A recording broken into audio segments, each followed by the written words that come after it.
So what should you do if you miss a workout? What if you've been out of the gym for a week, a month, maybe even longer?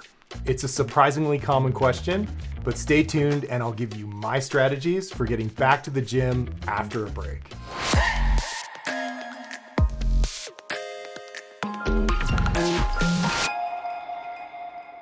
Missing workouts is an inevitable part of training. At some point, travel, illness, injury, other social obligations are going to keep you out of the gym for a period of time. So how should you deal with one or more missed workouts? Well, I'm going to show you a few different options I use with my clients based on the length of the break. But first, let me switch views so I can walk you through the different examples. So basically, what do you do when you miss a workout? Well, it depends on how long you've been out of the gym. So the idea is we want to get back as quickly as possible. And one of the biggest mistakes that people make when they take time off from training is that they give up too much. They back off the weights too much, more than necessary, because the first workout back feels awful. It always feels awful. I mean, if you miss one session, it's not that big of a deal. But if you miss a week or longer, you can guarantee that the first session back into the gym is going to feel terrible. And so they go back in and everything feels awkward and heavy. They feel rusty and they think this is too heavy. I need to back off more. And so based on how that first session feels, they take even more weight off the bar. They reset even further. And that is exactly the wrong strategy because if you get back into the gym and handle a weight as heavy, as close to where you left off, depending on how long you've been out, but you want to get that intensity on your back, so to say, in your hands, as quickly as you can, then no matter how awkward and terrible it feels, the next session back will feel a lot better and you don't have to set yourself back so far. So you can just go into this expecting that the first session is going to feel terrible and your job is to just get through it.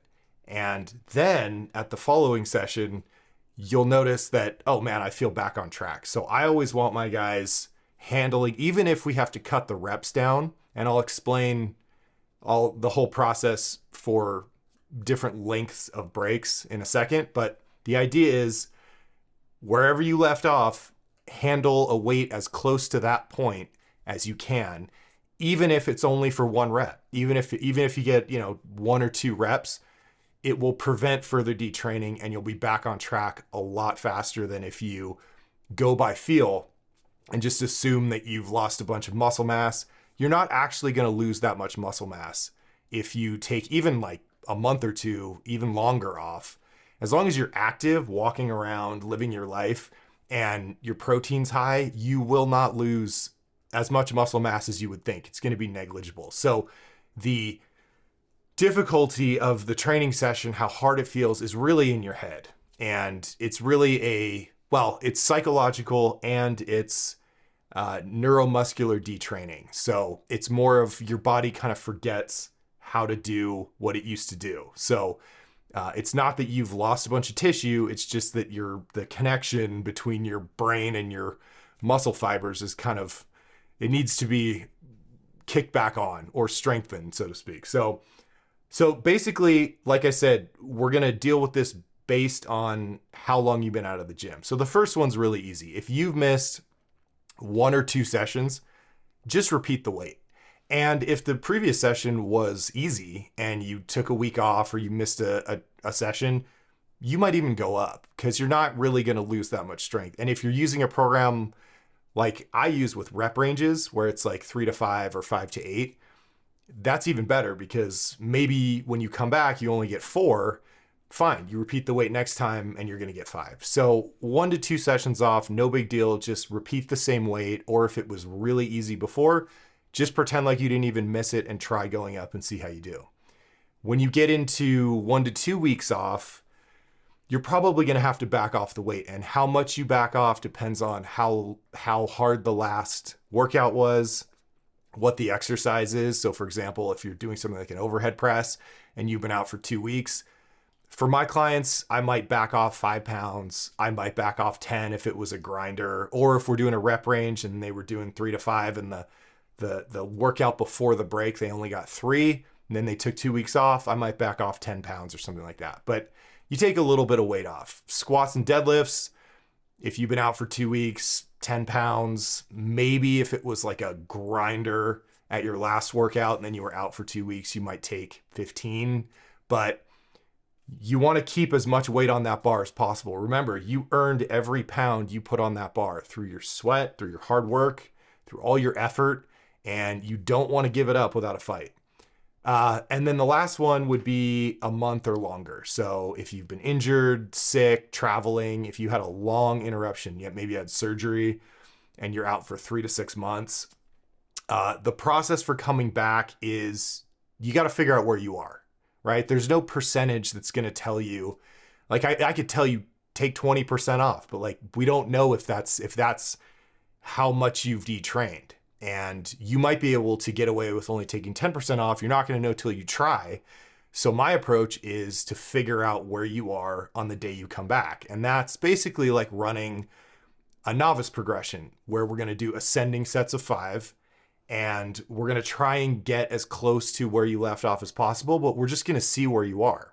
So I have an example down here. We had a guy, his last squat session, our hypothetical lifter, he did 315 for 5.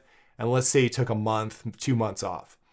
So at that point, I'm going to take some weight off the bar because I know he's not going to get 315 again. It's just, he's just been out of the gym for too long. So I'll back off 90% and set that as the top set. So in this case, that would be 285.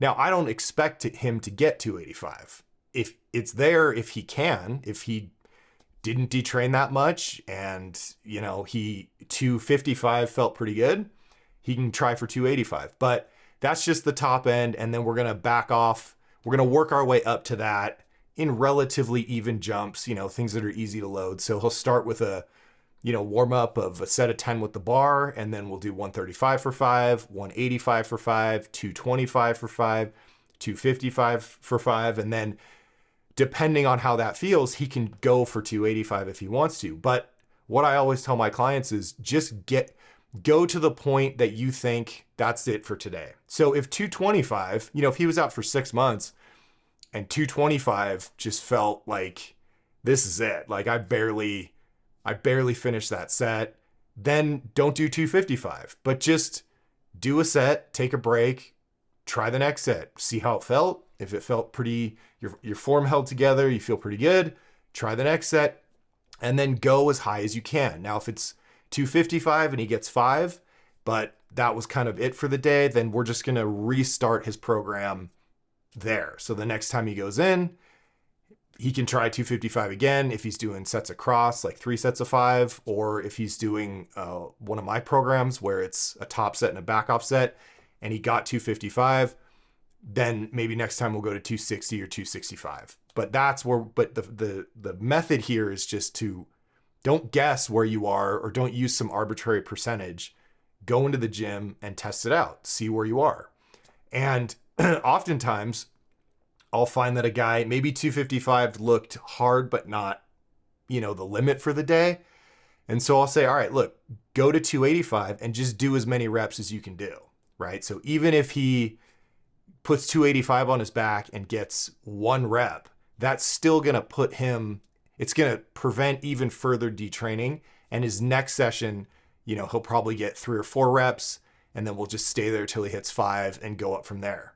So the idea here again is just get as close as you can to where you left off, even if you just want that weight on your back. You just want to move it and hold it and get through that rep so that the next session, you're going to be so much closer to where you left off as, than if you had taken, 20% off and just said, this is where I am now. And now you've got to claw your way back, because the further you stay away from that 315, the longer it's going to take you to get back there. So I would much rather have a guy work up to, in this example, 285 and do a double or triple And then I promise you at the next workout, he'll probably get 5 because that muscular efficiency kicks back on real quickly. And like I said, the next workout after your first one back from a break is going to feel, it's like night and day. It's going to feel so much better. So that's the gist of it. Repeat weights for if you miss 1 to 2 sessions, no big deal. If you've missed longer than that, a week or two, you might back off 5 to 10 pounds. Just do, continue on. And then if you've been out for a month or longer, figure out where you are. Use ascending sets, go as high as you can, set that as your starting point for the next workout, and then just go from there. And you'll find, especially for extended breaks, that you can make bigger jumps, excuse me, once you get back into it. So in our example, maybe he topped out at 255 and the next week he goes back in and 260 he just smoked it because, everything's kind of back. He's back in the groove. We might just jump to 270, 280, and then, start making 5-pound jumps from there. So your strength comes back very quickly once you get back under the bar. So, okay, that's my approach for getting back to the gym after a break. I hope that was useful. Leave comments and questions below. Happy to answer those. And thanks for watching.